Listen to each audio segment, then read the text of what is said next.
El sábado pasado, Albert, Venga. fui a ver un monólogo. ¿A ti te gustan los monólogos? Yo cuando presentas tú asisto a uno aquí, o sea que... Pero ya, pero cuando, pero cuando no es así... Sí, me mola verlos. ¿Sabes quién es Jorge Giorgia? No. Es un... Claro, porque eso es porque todavía no has escuchado la recomendación que te hice en el capítulo 237 de Podcast el Podcast. No he escuchado. Tengo demasiados otros podcasts. Me he inventado el número de capítulo, obviamente no sé cuál fue, pero bueno, pues es uno de los integrantes de Podcast el Podcast. Vale. Y hace una pregunta al público en determinado momento que dice, si pudieras dar marcha atrás en el tiempo, imagínate que apareces en otra época, pues ¿qué es lo que harías, no? Y como que la respuesta correcta era no tocar nada, para que no se cambien líneas temporales y todas esas mierdas. Pero en este caso sí que hay que tocar, Albert. En este caso vamos a hablar en el capítulo de hoy de qué es lo que tendríamos que hacer. Así que no sé si quieres empezar tú para que este monólogo finalice o prefieres que empiece yo y siga dándote la turra y... No es porque no me gusta escucharte. Solas. Tus palabras son música celestial para mí. Pero me gustaría, justo con lo que dices, compararlo como cuando nosotros empezamos. O sea, para mí hay una cosa que ha cambiado mucho, que es el acceso a información que hay ahora si empiezas ahora mismo a lo que teníamos cuando nosotros empezamos. O imagínate a lo que tenían las Mai Molina o lo que tenía Ramón Fabregat y Enrique del Valle en su tiempo. O sea, Jorge Arias, Natalia Samperiz, todos estos. Entonces, la evolución que hay ahora es algo, y quizás vale para todos los sectores, pero, ostras, es una oportunidad muy grande que hay de poder si uno quiere, o sea, si uno está realmente motivado a aprender, puede aprender tranquilamente con todo lo que hay abierto. Yo creo que es una de las grandes diferencias que hay hoy en día. Y estoy seguro que si este podcast lo hacemos dentro de 3 años, habrán muchas más cosas todavía. Entonces, yo creo que es una de las bases. Yo eso, Albert, lo veo bueno y malo al mismo tiempo, ¿eh? Venga. Porque también te digo que me parece una época en la que hay mucha confusión. No sé cómo lo ves tú. Pero yo recuerdo que cuando empecé me parecía más sencillo en cuanto a que tenías como diferentes tipos de campañas y ya está. Pero ahora con campañas de performance más, generación de demanda y tal, en campañas te meten diferentes redes, hay novedades que te meten en unas cuentas y en otras no. Entonces al final me parece muy difícil. O sea, creo que también de tanta información que hay, a veces también puede ser un peligro. Creo que es importante tener una buena referencia de fuentes de información. Correcto. Y más que eso, porque por ejemplo, esto que dices tú de cosas que salen en cuentas y cuentas no, yo siempre digo que estas son las cosas que de momento no tienes que aprender, porque muchas pueden estar en beta o muchas cosas tienen. Lo que es importante que se aprendan son las bases. Entender cómo funciona Google, entender cómo funciona Meta, entender los algoritmos. 100%. Entender esas cosas para mí son las más importantes. No te tienes que ¿cómo dicen? El efecto de la no sé qué brillante. El síndrome del objeto brillante. Pues esto de aquí. O sea, no te tienes que, porque sea la última cosa, el último hack, el último tip. O sea, si no vayáis a ver vídeos que ponen hacks y tips, no estáis allí todavía. En hacks y tips. No estáis. Los que acabáis de empezar. Entonces, estáis aprendiendo las bases. Os interesa entender un poco más el lenguaje. Lo de hacks y tips ya lo veréis. No os calentéis. Entonces, otra cosa que es importante si estás empezando es que estás en una fase que te tienes que enamorar del sector, Luis. O sea, tienes que entender que es un sector que si no te gusta aprender con cierta constancia, o si no te gustan mucho los cambios, o si no te gusta, o si solo te gusta hacer las cosas de una forma, no es tu sector. Tampoco estamos diciendo que es un sector que tengas que estar 24 horas estudiando ni nada. Pero es un sector que tienes que estar aprendiendo. Y que hay veces que tienes que aprender de cosas que no solo están en su sector, sino en sectores paralelos. Entonces, esto te tiene que enamorar. Sobre todo en los últimos años he percibido que hay muchos cambios, como la cada vez mayor importancia de la parte creativa o de las creatividades, la mayor importancia de la implementación técnica, del seguimiento de conversiones, que antes como que, corrígeme si me equivoco, Albert, pero entre comillas podías seguir un tutorial y configurar el pixel de Meta, podías seguir un tutorial y configurar las conversiones de Google, pero ahora entre conversiones mejoradas, consent mode, y sobre todo que ahora es importante no solo para que tú tengas la información, sino para que se la des de vuelta a la plataforma. Entonces, como que antes yo creo que era más sencillo y ahora o lo dominas o tienes que delegarlo, pero eso hay que hacerlo bien. Totalmente de acuerdo. Entonces, Luis, ¿en este precalentamiento nos falta algo o empezamos ya de cómo aprender? Sí, podemos darle Vale. a... Pues, lo que hemos dicho. Ahora hay un montón de fuentes que para aprender. Por ejemplo, tenemos YouTube. En YouTube, tanto en español como en inglés, gracias a Dios, tenemos un montón de canales que nos ofrecen explicaciones a cómo funciona. Y explicaciones desde lo más básico a lo más profundo. Ujú. Por ejemplo, si tú te vas a la web de Carlos David, tienes organizado sus vídeos de YouTube por lo que deberías ver para empezar en cada cosa. Pero es que hay canales especializados en e-commerce, en Google Ads, en Meta, en Nativo, en todo. Entonces, hoy en día, el contenido está allí. Yo sigo diciendo que tengas cuidado cuando son canales que solo hablan de que si hacks, que si tips, que si no sé qué, porque hay veces que no lo entenderás. Entonces, busca esa base, busca gente que cuando te explique la entiendas, busca esta gente que te habla de detalles y no de trucos para... Porque lo que necesitas ahora es aprender la base. Entonces, fíjate en estos canales de YouTube, hay un montón. Yo al ver aquí voy a ser un poco... Estoy picantón, ¿vale? Entonces también Me encanta. voy Luis me a encanta. estirar un poco. A mí los tips y hidden secrets sí que me molan y sí que animo a... Me parece además otro tipo de consumo diferente. Quiero decir, si yo quiero aprender, pues me voy a poner unos vídeos en los que, como dice Albert, me lo expliquen todo. Pero a mí también, para ciertos momentos quizás más tranquilos o más relajados, sí que me mola verme como pequeños truquillos para ir aplicando pequeñitas cosas cada X tiempo. ¿Pero ¿sabes? estás hablando de ti o estás hablando de un junior que quizás no sabe ni cómo funciona la plataforma? Estoy hablando de mí cuando era el junior, o sea, cuando vale. estaba... Estoy hablando de Luis Flores, que en 2015 estaba haciendo campañas para su coworking. Guapo era ese. Claro, Luis y Flores. decía, vale, ya he creado mi campaña. Ahora, ¿qué puedo hacer para...? Claro, que yo en ese momento... Sí.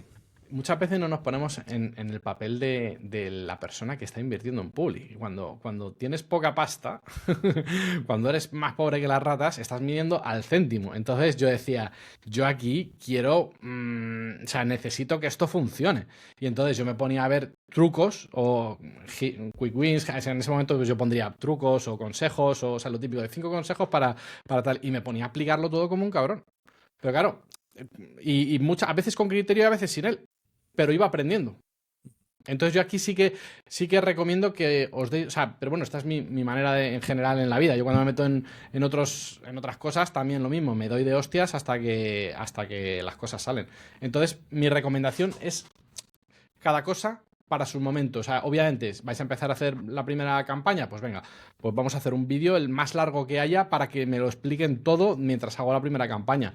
Pero luego no decir, bueno, pues ya, yo qué sé, pues paso un vídeo de audiencias. No, pues quizás mientras está esa campaña funcionando, me veo vídeos de truquitos para ir viendo qué cosas puedo toquetear o no puedo toquetear. Que de esto no hay tanta... O sea, mira, por ejemplo, o una cosa que me pasaba a mí y que también luego fui viendo ya con mis alumnos a lo largo del tiempo, es que no había mucha información de optimización. Había muchos vídeos de cómo crear campañas. Correcto. Pocos vídeos de cómo optimizar o qué hacer mientras pasa el día que activas la campaña y un día en el que tienes métricas suficientes como para empezar a tomar decisiones. 100%. 100%. Entonces, claro, ese tipo de contenido... Otra cosa, otro tipo de contenido formativo que os animo a ver son casos de estudio, porque eso te abre mucho la mente. Hay una parte técnica de cómo configurar una campaña, pero también hay otra parte estratégica de, vale, y tengo que promocionar una asesoría en Alpedrete. ¿Cómo lo hago? ¿Sabes? Y planteamientos de cómo se hizo un caso de éxito, pues te pueden abrir ideas a un cliente que sea de un sector similar o que te pueda abrir simplemente ideas. Entonces ya está, era complementar un poco. y meter tú sabes. Vale. Agitar. LinkedIn. LinkedIn es la red social por excelencia que se tiene que estar si eres media buyer.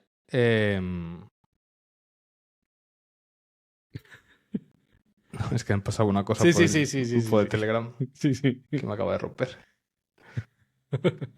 ¿Sabes lo que se acaba de romper también? Espera, No pasa nada. Estabas comentando que LinkedIn es una fuente muy buena.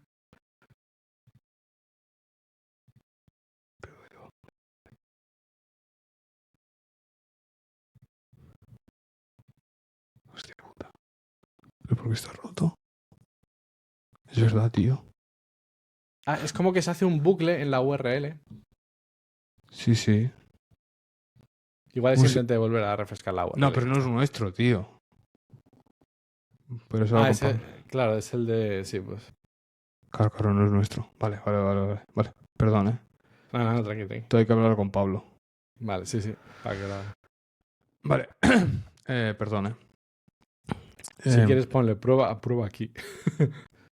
Y No, ponemos el de... pero no puedo ponerle ninguno. Sí, nosotros tenemos... claro, porque lo nuestro hace redirección a ese. No, o sea, es que el nuestro es ese.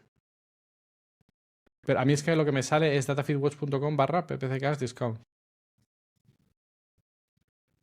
No, es que se les ha caído. Vale, les ha caído data. Data Ficuchos también. Sí, hace algo raro, ¿eh? Vale, hablaremos con el de este. Vale. LinkedIn, Luis. LinkedIn es la otra plataforma que todo el mundo es la principal para el media buying en España. La principal en Estados Unidos. Te puedo debatir un poco si estaría entre LinkedIn o Twitter. Pero en España es LinkedIn. Entonces. Hostia, Twitter yo lo abandoné hace tiempo y tampoco sentía haber aprendido mucho de Twitter, ¿eh? Yo en Twitter estoy y hay cosas muy interesantes que no las encuentras por LinkedIn, ¿eh? Entonces, pero ya te digo, sobre todo en el sector americano y bueno. Pero tienes que estar. Tienes que estar si estás empezando porque vas a aprender de mucha gente. Vas a aprender de diferentes sectores, de diferentes personas, diferentes puntos de vista. Vas a poder comentar, vas a poder empezar a crear relaciones, vas a poder preguntar. Yo creo que tienes que estar. O sea, no te lo tienes que pensar mucho y empezar a seguir a la gente correcta. LinkedIn, fíjate que yo aquí, LinkedIn creo que es donde hay conversaciones de más nivel. No sabría si cuando estoy empezando sería lo mejor a nivel de que quizás me distrajese o me hiciese sentir que estoy muy lejos de, ¿sabes? O sea, precisamente por el nivel tan alto que tienen. ¿Sabes? Creo que me parece un contenido brutal, pero lo veo más enfocado a gente que ya pilota que a gente que no. También puede ser por la gente que siga yo, ¿eh? A ver, yo creo que es importante, aunque tú no lo acabes de entender que existen las cosas que están comentando. Vale. Y muchas de ellas, de la gente que habla, muchas veces enlaza, por ejemplo, el estudio de Brad Geddes de concordancias. Pues cosas así te empieza a dar más ideas. Son cosas así que ese material no lo encontrarías sino por tu propia búsqueda. Entonces, por eso creo que sería buena idea estar en LinkedIn. Vale, después otro sitio que tienes que estar son en las diferentes newsletters que hay escritas, ya que aportan mucho valor, tanto a nivel español como puede ser la de Adrián Gómez, la de Ana Kostic, la de muchas otras que hay, como a nivel inglés. A mí la de Sarah Lavinger me flipa a nivel de psicología para anuncios, o otras más que hay, como por ejemplo tiene... no me acuerdo el nombre. Pero bueno, la agencia Fénix no.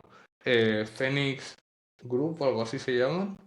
Que también están súper bien. Hay muchas de ellas de PPC a las cuales tendrías que suscribir. Newsletter es otra gran fuente que hay hoy en día para aprender. Más, de todas estas, si repasáis por aquí por el podcast, hemos enlazado, hemos hablado de ellas, hemos hecho listados. Sí, tenemos capítulos en los que hemos hablado de contenido a muerte. Después, aquí Luis no es por tirarnos el pisto, pero estará en el Telegram de BPCcast. La verdad es que sí, que es una comunidad en la que habla mucha gente, va contando los problemas que tiene. Ayer, por ejemplo, hablaban de un servicio de recuperación de cuentas de Meta, que es algo que ahora, de cara a Black Friday, pues quizás mucha gente necesite. Se van comentando cosillas, salen ofertas de trabajo, colaboraciones entre compañeros, días que se cae la plataforma y que piensas que ha sido solo a ti, quizás ha sido a más gente y ya te tranquilizas. La verdad que está muy guay. Se suele decir que está feo que lo digamos, pero a mí me da igual. Lo digo porque realmente creo que es así. Sí, correcto. O sea, a ver, lo que hemos de decir se tiene que decir. Una de las cosas nuevas que hay para aprender, Luis, son las IAs. Tener cosas como ChatGPT, Claude y Gemini nos permite practicar con cosas que antes era más difícil. Por ejemplo, podemos practicar haciendo copies para anuncio. ¿Cómo cogería yo y practicaría? De si ahora mismo no tienes ningún cliente, cógete cualquier cliente, cualquier cuenta de Meta que te guste a nivel de, por ejemplo, ostras, yo quizás, como me gusta el ciclismo, me pondría como Norbea. Y empezaría a pensar, ostras, ¿qué texto utilizaría para su e-commerce? ¿Qué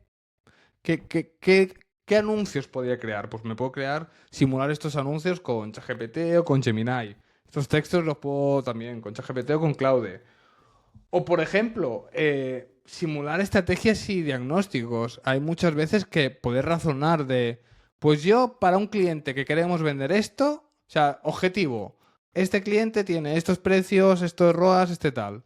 ¿Qué estrategias haría yo? Pues yo haría esta estrategia, esta estrategia, esta estrategia. Y ver cómo va reaccionando. Son cosas que antes quizás no estaban previstas. Pero yo creo que se pueden aprovechar tranquilamente hoy en día. O hacer funnel hacking, decir, oye, voy a investigar toda la estrategia de esta marca. Que eso, por ejemplo, en LinkedIn hay gente que lo hace y que dice, he descubierto, he analizado todos los anuncios de esta marca y he sacado estas conclusiones. Pues mira, me parece un buen ejercicio para gente que empieza. Correcto, 100%. Después, nos volvemos a tirar el pisto, pero, joder, asistir al PPC Fest. Es que, si estás empezando, quieres aprender, quieres ver qué hay, qué se mueve, quieres preguntar, tienes dudas y todo, mejor sitio que el Fest no vas a encontrar en un evento presencial. Mejor sitio que el Fest no vas a encontrar. Entonces... Y aún así, claro, nosotros obviamente hablamos del Fest porque joder, consideramos que es el evento más especializado, pero oye, eventos de marketing globales también pueden estar guay. Al final se trata de que, o sea, yo creo que son de ambos perfiles, de ambos se puede sacar. Yo creo que en el PPC Fest es donde más vais a sacar porque más vais a estar con vuestro perfil, entonces a nivel de aprendizaje va a estar mayor. A nivel de networking, pensar que en el PPC Fest vais a ser un media buyer dentro de muchos media buyers y en un sitio de marketing estaréis con copies, estaréis con asistentes virtuales, con gente de redes sociales, que muchas veces en los equipos en los que trabajan necesitan media buyers. Entonces ahí vais a ser como una joyita en dulce. Entonces, para mí, los eventos, lo que está guay es identificar qué quieres sacar de cada uno. Y entonces, aprendizaje, PPC Fest. Negocio, bueno, aprendizaje y negocio, PPC Fest. Puramente negocio, conocer otros universos, me iría ya a algo más generalista. Pero Correcto. Ambos dos me parecen guays. Correcto. Entonces, esto. Vale, del tema de aprendizaje yo he acabado aquí. Ahora, si tienes algo, nos metemos en vías profesionales.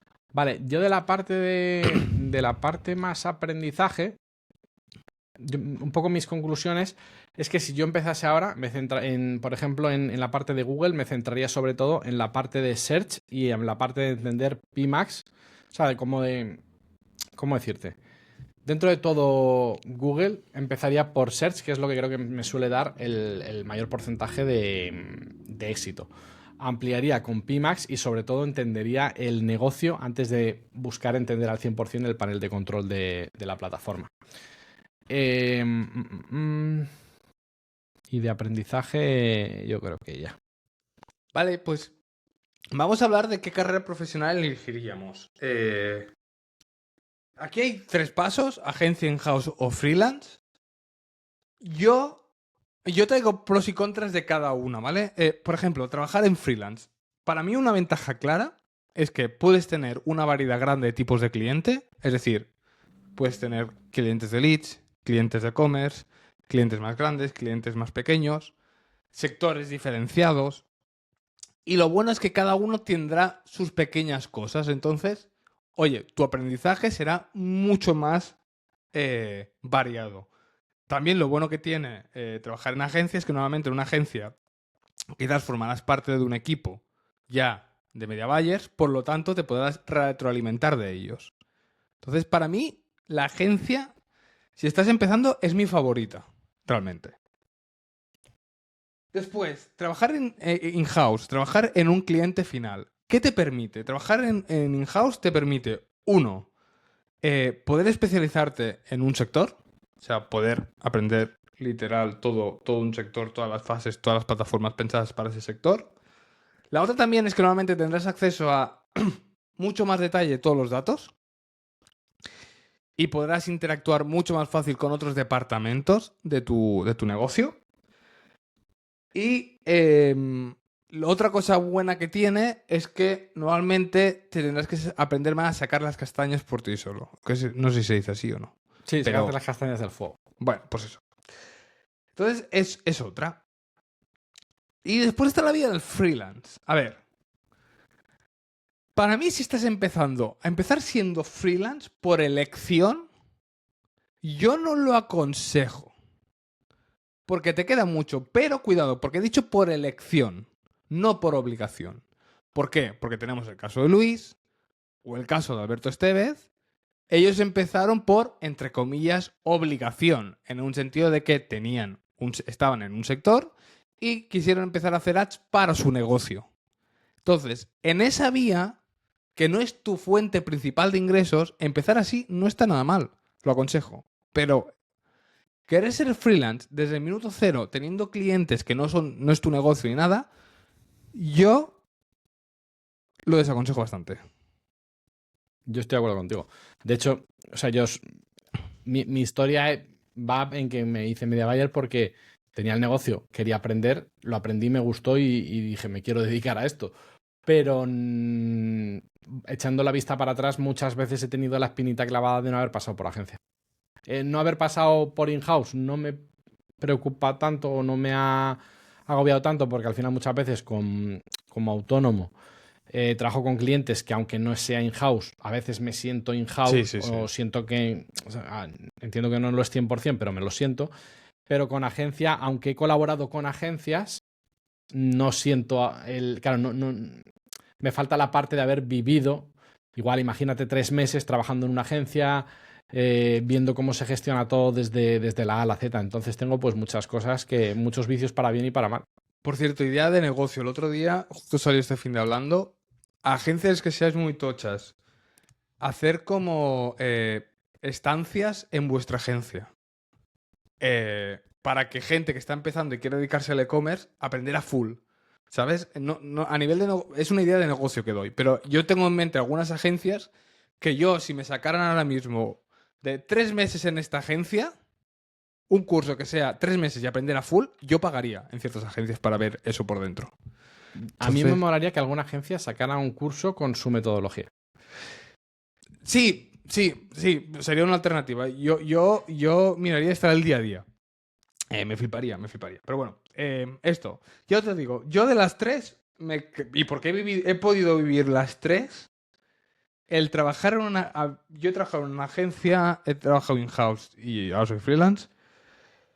En las 3 se aprende mucho, pero si empezar desde cero no sería freelance.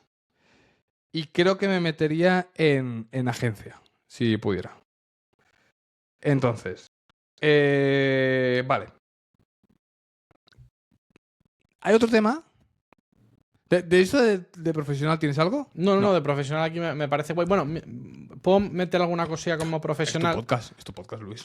Para complementar un poquito quizás la parte de autónomo, ¿vale? Aquí, dentro de la parte, en el caso de que empecéis siendo autónomos o empecéis con esa autonomía, os animaría a aprender a dominar la comunicación con el cliente. Entiendo que también se puede aplicar a agencias y a todo. cliente final, pero me centraría mucho en aprender a explicar los resultados y a traducir las métricas y explicarle al cliente lo que eso supone para él, porque muchas veces a mí me ha pasado que se ha empezado juzgando solo por el resultado final y a mí me gusta siempre explicar todo el proceso y decir, mira, si es que has tenido X ventas, quizás no son todas las que tú has querido, pero ya tienes todos estos correos de gente interesante a la que en una semana, por ejemplo, le puedes volver a impactar, les puedes hacer una oferta, puedes construir una audiencia para hacerles un downsell, la gente que te ha comprado le puedes hacer un upsell, la gente que te ha comprado el servicio, si es puntual y no tiene y está aislado, pero también puede ser un servicio recurrente, no te tienes que centrar en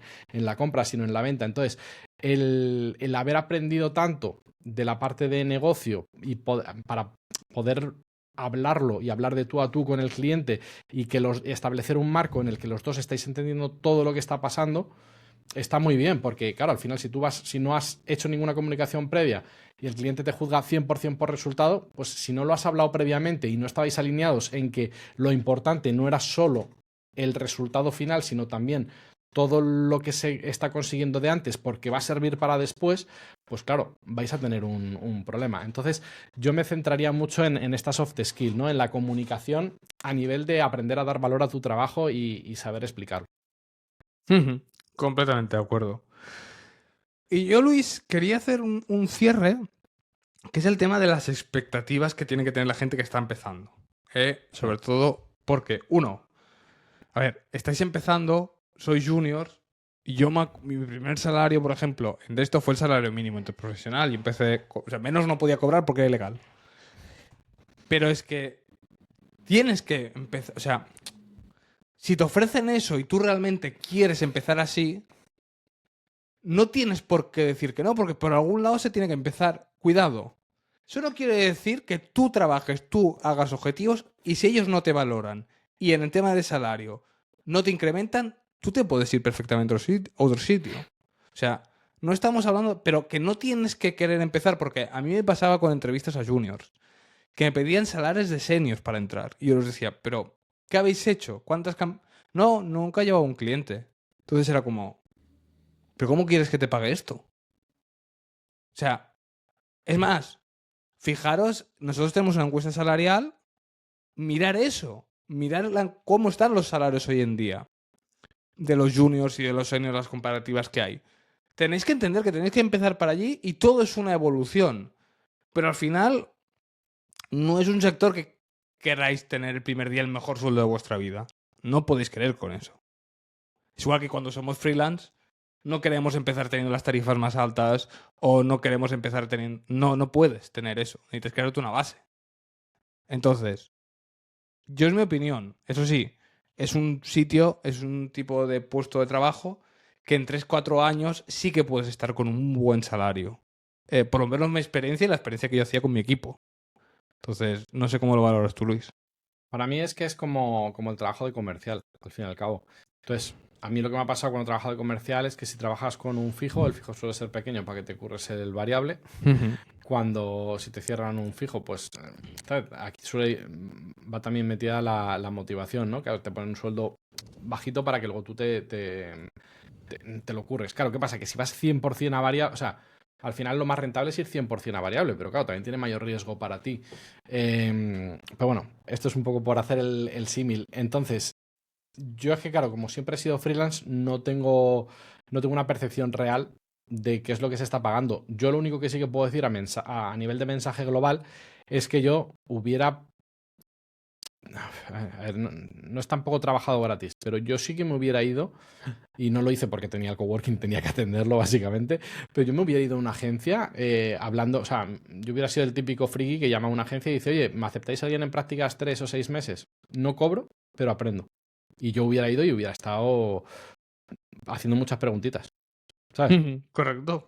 ¿Sabes? Entonces, yo lo hubiera utilizado como aprendizaje. La percepción que me da cuando he estado yo buscando gente en prácticas es que la gente... Y se pagan las prácticas. Y para mí eso no es lo más importante en unas prácticas. Si se cobran o no. Yo entiendo entiendo cómo es la situación de mucha gente y entiendo que hay mucha gente que necesita dinero para vivir, ¿eh? Quiero decir, no es en plan de entenderme lo que quiero decir.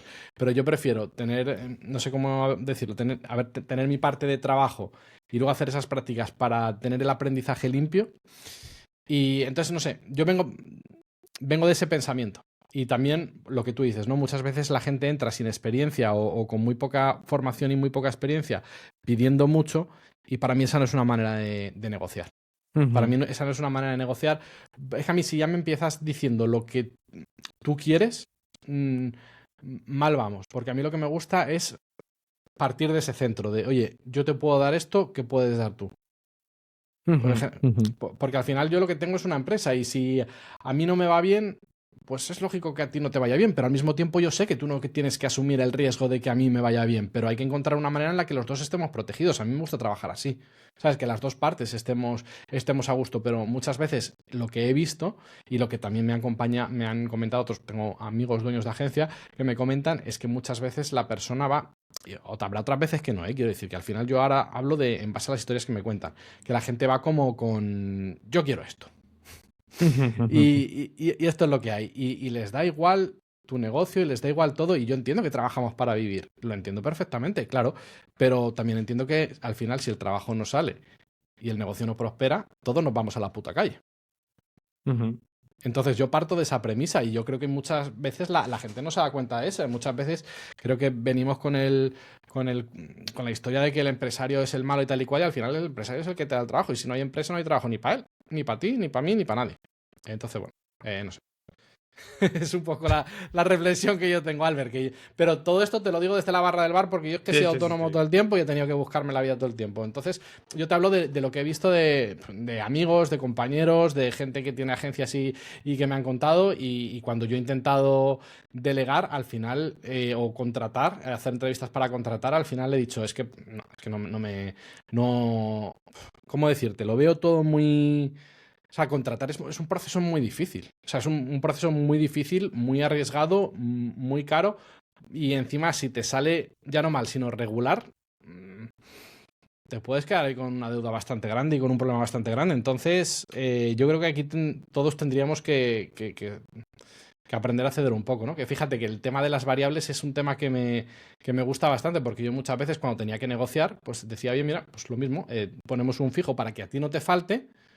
Pero si quieres vivir de puta madre, tienes que hacer que los demás también vivamos de puta madre. Allí es cada empresa paga como tiene pensado. O sea, hay agencias que pagan por resultados, por objetivos, o sea, hay formas. Hay formas. Claro, que luego yo también soy el primero que dice lo mismo que tú, Albert, que quiere decir que si tú no estás contento, te piras y ya está. O sea, al final, si lo que tú consideras que lo que están pagando es poco, pues hasta luego y buenas tardes. O sea, no digo que haya que pasar por cualquier aro para nada. Correcto.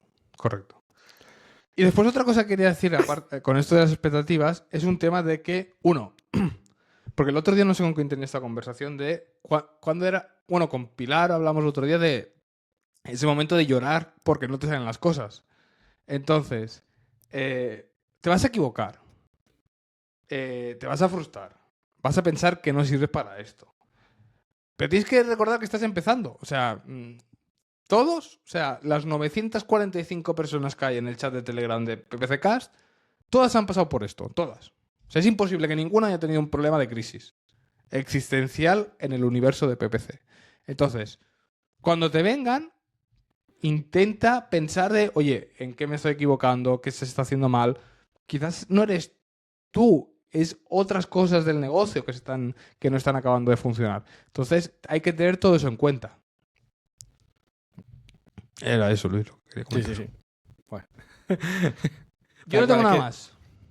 Que al final es una profesión exigente. Correcto. Así, ¿eh?